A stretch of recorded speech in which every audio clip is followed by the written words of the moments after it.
L'Organisation mondiale de la santé tire la sonnette d'alarme. Il devrait bientôt devenir prédominant. Omicron est une grande menace. Nous avons agi rapidement pour ralentir sa propagation.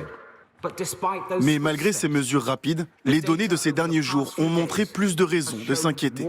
Omicron se propage à une vitesse n'ayant jamais été observée avec les autres variants.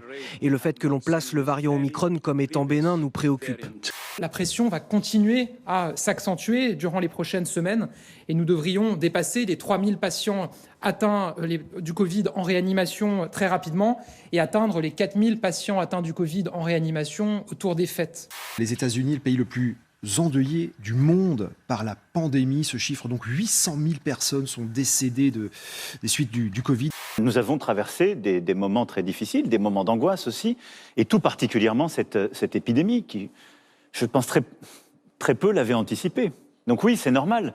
Et je pense, je l'ai plusieurs fois dit, mais notre époque est marquée par une forme de retour du tragique, de l'histoire. J'espère qu'on n'est pas encore au temps de l'ORTF. J'espère qu'il y a des règles d'équité, des règles de Donc, qu'est-ce que vous demandez ?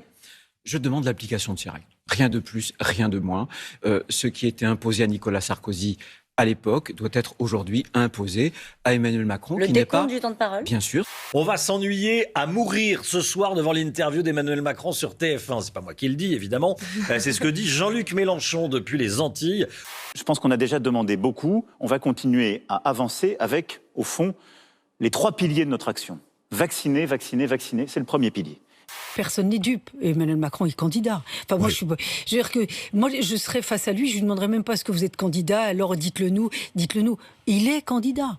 Se moquer des gens, se moquer de la France, avoir à tel point abîmé la République durant ce quinquennat, on ne peut pas dire que la République et la démocratie auront été réparées. 61% des électeurs d'Emmanuel Macron ont une bonne opinion d'elle. Depuis le congrès des Républicains, la popularité de la candidate est sur la pente ascendante. La fébrilité comme moteur et l'hypocrisie comme carburant. C'est du mauvais Macron, du méchant Ciotti, dit ce matin à Clément Beaune dans Le Figaro. Cette campagne se transforme en duel. En tout cas, cette fébrilité du camp macronien est une bonne nouvelle pour nous. Oui, un président doit forcément à un moment présenter son bilan, ça ne me choque pas du tout. Ce qui m'a surpris, c'est qu'il fasse une émission qui ne soit pas en direct. C'est toujours mieux d'avoir du direct, de la vie, de l'imprévu, de la surprise.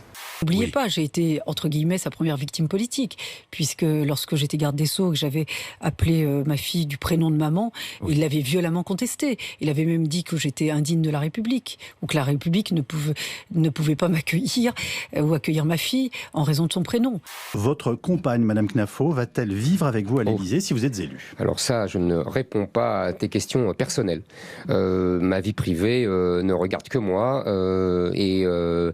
je trouve vraiment... Les Français n'ont pas à être informés. Les Français sauront le jour venu. Une Tesla Model 3 pulvérisée, encastrée dans une camionnette samedi soir à Paris. Bilan, 1 mort et 7 blessés graves. Le conducteur est chauffeur de taxi et il affirme avoir perdu le contrôle de sa voiture. Selon lui, la pédale d'accélérateur serait restée coincée. Depuis 2018, l'autorité de régulation des transports aux États-Unis a relevé 11 accidents plus ou moins graves qui impliquent l'autopilote ou le régulateur de vitesse automatique de la Tesla. Ah bah oui, c'est beaucoup mieux comme ça. Mais ouais. Et là, c'est commercialisé ça ou Alors non, c'est son œuvre. C'est son œuvre. Non mais il faut qu'elle le commercialise à mon avis. Ouais, je pense. Noël, ça.